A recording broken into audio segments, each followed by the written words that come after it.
get our next caller, independent line, Stephen from Louisiana. Good morning, Stephen. Morning, folks. Good morning. I got something I need to ask. Why is it only 49% of the population's paying taxes? Why doesn't everybody pay a flat 10% tax? No exemptions. Nobody is exempt, including churches, businesses, and individuals. Why is that so complicated?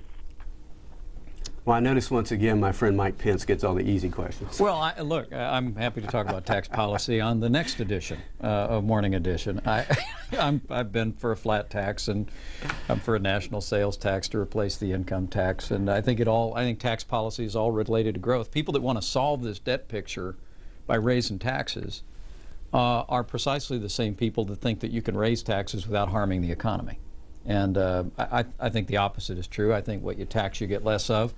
What you subsidize, you get more of. Right now, we're subsidizing more government, and we're taxing economic growth and prosperity in this country, and people know it. But if I can go back to Tony's previous question, how big does government need to be?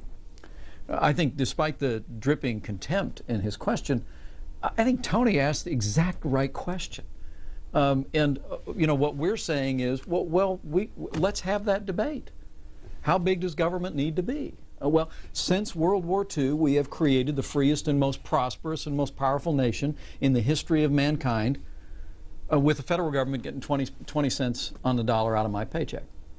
Now, we are on track by the middle of this century to be taking 40% on the dollar out of my paycheck, and on a trajectory where I truly believe, most Americans know, we will be less free, less prosperous, and less secure.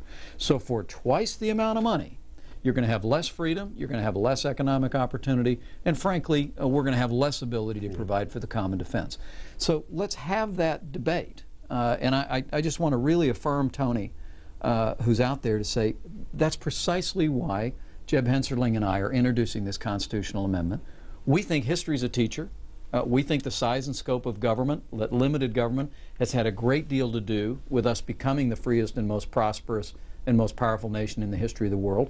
And we believe that's worth debating and worth fighting for, but let the debate begin.